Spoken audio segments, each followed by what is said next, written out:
Hello, and welcome to this episode of Schwarzenegger 101, where we are looking at the Terminator.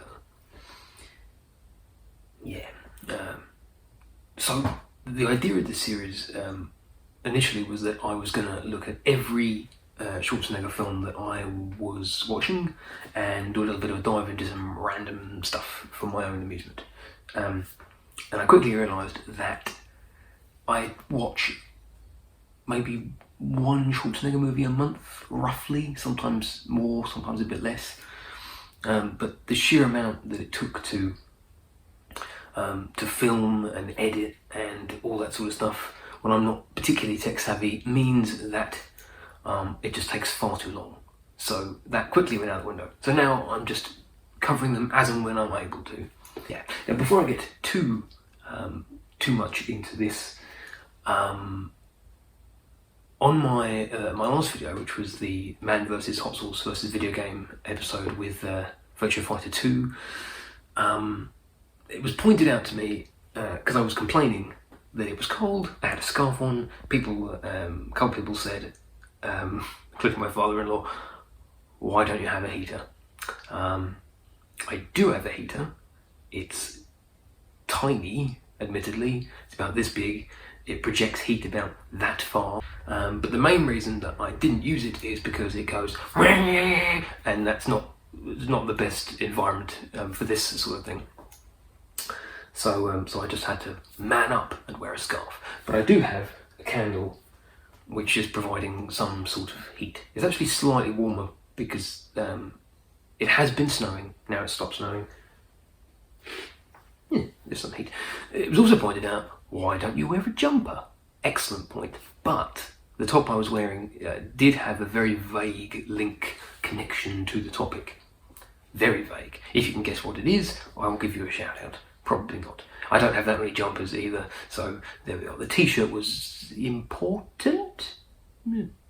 We'll be looking at the Terminator, which doesn't have a particular anniversary this year. But it's noteworthy because this year I'll be watching the original 3 Terminator films. So we're in a little bit different to where we were last year, where I watched just 2. Terminator Genesis, which turned 5, and Dark Fate, which turned 1.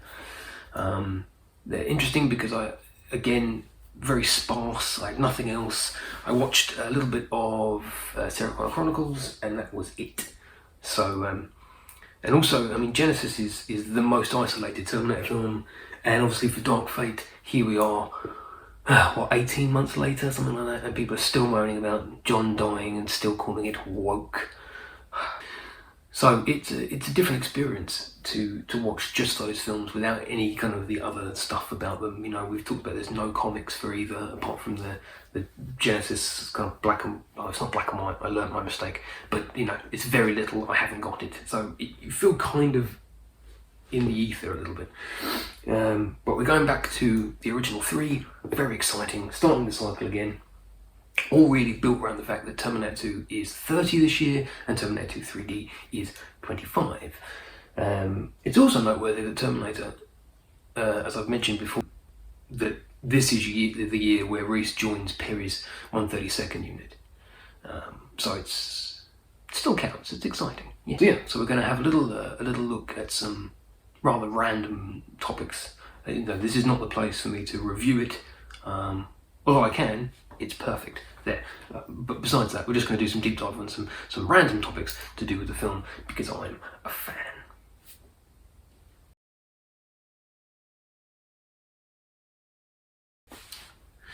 So when I was younger, before I was this, I was obsessed, as much as a kid can be, with Back to the Future, another time travel series from the 80s. And to be fair, I still am, you know, it's still way up here, but as a kid, that was my go-to. I had the films, I used to sit all day and watch the 3 films, not every day, obviously, but that was me for 6 hours. I had the novelizations of all 3, I had the annual, you know, I was pretty into it, as much as I could be at that age. But notably, I've always lived with this kind of knowledge that I was the first one ever on Back to the Future, the ride, when it opened in Universal Studios in Florida. I have no idea if that's true, but I was there in '91 when it opened. I remember there was a big queue, and I remember mum possibly saying, "Go to the front," and I ran to the front and then went on the ride. So I don't know if that's true. But notably with Back to the Future, I saw number 2 first, which confused the hell out of me, as you can imagine, because it's all about the characters in the first film. No idea what was going on. Really enjoyed it, but I had no idea. Then years later, I saw the first one, and it all just clicked. It was amazing. I was like, oh. And then 3, amazing. I found out years later that some people say that 3 is the weakest. Huh? There is no weakest. They're all equally amazing. Years later, when I was 11, or years later, but when I was 11, my dad bought me 2 VHS tapes to show me and said, you'll like these. One was Total Recall, and one was Terminator 2. We'll skip over the fact they were, one was an 18 and one was a 15. And I watched them. Total Recall actually seemed vaguely familiar to me until I realised that when I was a small child, I was playing with toy cars in front of the TV. Mum and Dad were watching Total Recall because I remember the scene with the fan slowly being turned off, and I went, oh, I've seen this before. So that's the first Schwarzenegger film I watched. But Terminator 2, that was it. That grabbed me and wouldn't let me go, and then from then on I was a Terminator fan based on that one film. I didn't actually get to see Terminator for 2 years, until 1999 when it was on ITV. And yeah, I was amazed. I sat there with my parents again and watched it. I only had to leave the room once because there was a sex scene, which is not something that I wished to watch with my parents. I left the room, stood in the hall, kind of looked at myself in the mirror, like, then came back in when Dad called. It's gone. Yeah. But then, just like Terminator 2, it's not as bad as Back to the Future. It's fairly self-enclosed, but I was confused, didn't know what was going on. And then Terminator all made sense. Okay, I know who Kyle Reese is, I know about the chip and the arm and all this sort of stuff. And that was it. And then after that, I saw every Terminator film on opening day. But I really remember some parts. I remember the music. I remember how low-key it felt compared to the sequel. The sequel is obviously big and expensive and shiny, and the first film is, very kind of low-tech, animatronic. I remember the stop-motion endoskeleton in Cyberdyne. So I remember all that, but that not really phasing me at all. I was very new in my Schwarzenegger fandom. I found it very exciting to tick another one off the list. I found it amusing how young the characters looked. I distinctly remember the eye surgery scene and the arm surgery scene, particularly the eyes. I don't like eyes, I never have, so that was upsetting. But the endoskeleton, Kyle Reese, the future war scenes, the police station massacre, massively, the tech noir scene, which I'll touch on in a bit, all of it really, really, really hit home. So,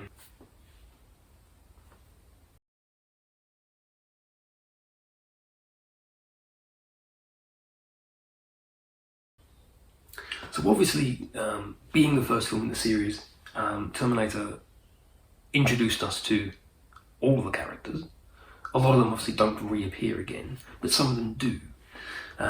So just to have a little run through the characters that it introduces us to and what happens to them later on. Obviously, the film is Sarah's story. Sarah Jeanette Connor. And the interesting thing with Sarah in the first film is that she is the character that the audience is meant to relate to. She's the character that the audience knows. She's the waitress. She's, happy with her life. She's going about everyday things, and then this happens. So she's the character that we relate to the events through. Everything is explained to her and hence to the audience. each film has a different one of those characters. Terminator 2 is Miles Dyson, Terminator 3 is Kate Brewster, Salvation is Marcus Wright, Genesis is weird. Genesis, because you go into it expecting something, it's actually Kyle Reese, because so does he. He expects that he knows how everything's going to play out, and then of course it doesn't go like that at all. So everything has to be explained to him, just like it has to be explained to the audience. It's a kind of different step, because they're kind of playing their Star Trek card. And then Dark Fate is Danny Ramos. So there's always a character that we kind of clamp onto to explain things for us. And Sarah is that character in the first film. She's the ordinary waitress who becomes the mother of the future.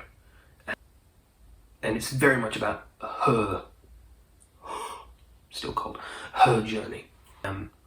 Terminator 2 continues this, obviously, with the Ark. And Linda Hamilton said to Cameron that she wouldn't do Terminator 2 unless she could be mad. Or rather, I don't think she refused, but she said she wanted to be mad, which fit in perfectly. We talked about this in Complete Terminator, about how she's the Cassandra figure, where she has all this foreknowledge, but no one would believe her. So that is Sarah's arc there. We go from waitress Sarah to warrior Sarah. And then of course we have, don't forget she was in Terminator 2 3D as well. Terminator 2 3D is interesting, really purely because it reunites the cast. Eddie Furlong, Robert Patrick, Arnold, Linda. It kind of does the same thing, albeit without Robert Patrick, but the same thing that Dark Fate does later on. It's like, look, Terminator 2 cast.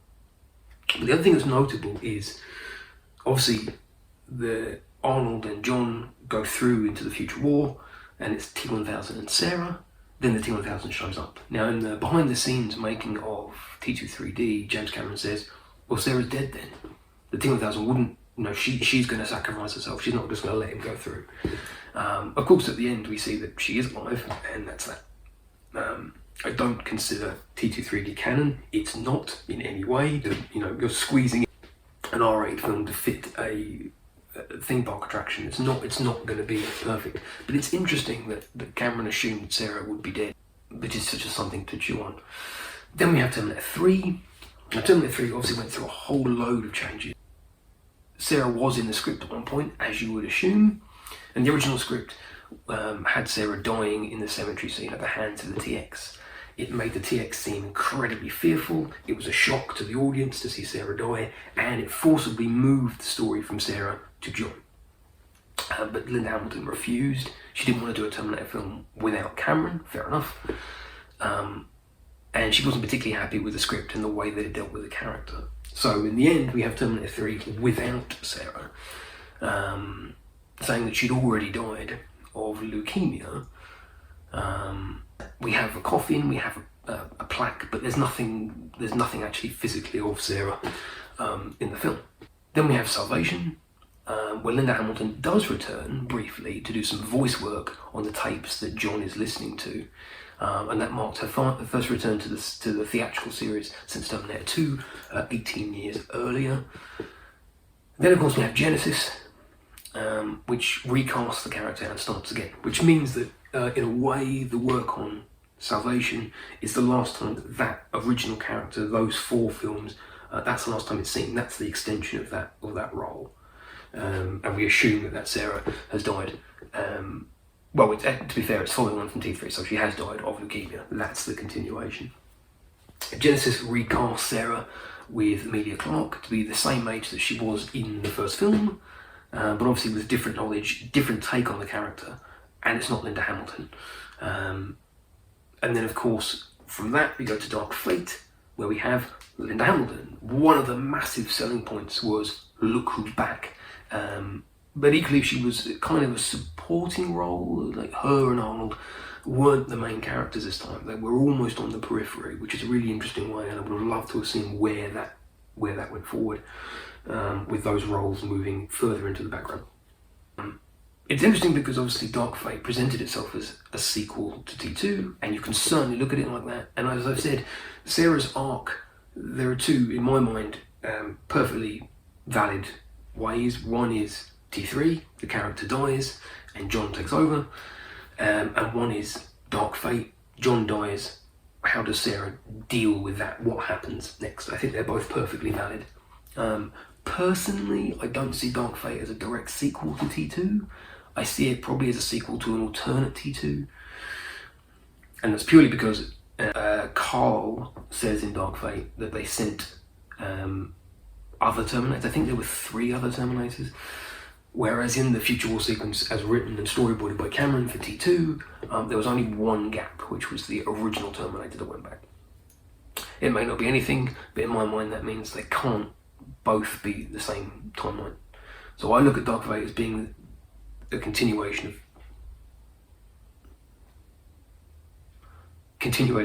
a Terminator 2 or similar events 2. So use that as you will. But it does mean that Terminator 3 is the only live-action entry of the 8 not to feature a Sarah Connor character. Kyle Reese. Yes, Kyle Reese. Kyle Reese, obviously, spoilers, dies at the end of the first film. But he does reappear in Terminator 2. Obviously, he's the subject of conversation when John's trying to explain his life. But he does reappear in the director's cut, the T1000 edition, in Sarah's dream. Not much time left in the world, Sarah. So he's there. Note, exactly the same outfit that he wore in the original film. Just amazing stuff. They did cut the sequence, obviously, but he's effectively as he is in the original film. Then T2 3D, he's not in. You know, you're trying to put stuff in a really tight window. Just what would you do with the character? Can't really do anything at all. Terminator 3 is not there either. The thing I will say about T3 is I've always thought Nick Stahl's casting was kind of influenced by him. Obviously they wanted Edward Furlong, that didn't work out. But Nick Stahl kind of has a Michael Biehn-esque quality, so they go for him. That's my take on it. Then we come to SCC. SCC really, with Joshua Jackson, really does the same thing as kind of what that dream sequence done with T2.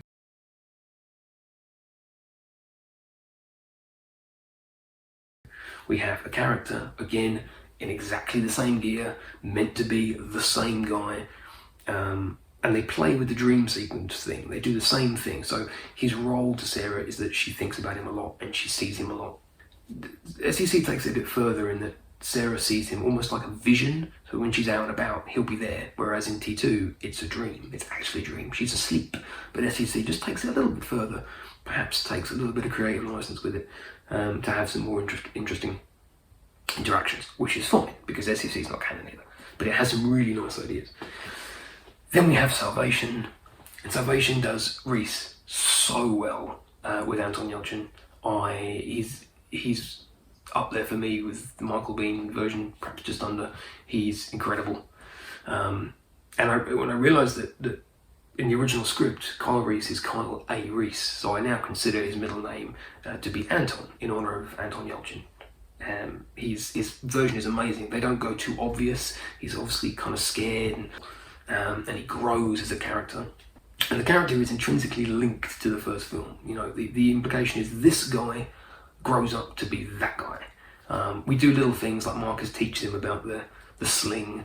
The things that perhaps create a slight issue continuity-wise, but you can just assume that perhaps in another timeline Reese met up with Marcus in some other way and he was always taught that, or he just taught it himself.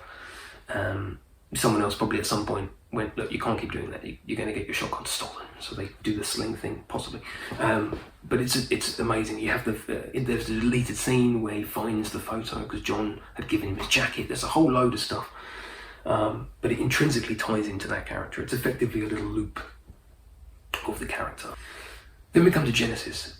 Genesis threw me because originally they were looking at the two it came down to was Boyd Holbrook and Jay Courtney, and I really wanted Boyd Holbrook because he had more of that Yelchin vibe, kind of, you know, young, slim, and I thought, yeah, he could probably work out. And then we went with Jay Courtney, who in some of the behind the scenes photos was like this, Obviously not like this, but you get my point. And I thought, he's too big. I think Reese is described like a panther in the novel, like being lithe and being able to do all this athletic stuff. And I thought initially that Jay Courtney just looked like he would just punch everything, but I actually really liked Jay Courtney's one. He actually didn't look too big. I don't know how they sold that. He looked great. Again, we've got the costume with I'm looking at my Reese figure with the overcoat and the Nikes and all that sort of stuff. So we've had 3 separate actors wear the same outfit. We have to remember, of course, Genesis is separate. It's not linked to the Michael Biehn version at all. So again, it kind of stops at Salvation, and now this is a different version of the character. And then we have Dark Fate, which doesn't have him at all, but it does appeal to the imagination about what happened to Reese is even born in that timeline, which I think is really interesting. But yes, last seen in Genesis, and seen a little bit less than Sarah, not in Terminator 2 3D, and not seen in T3 either.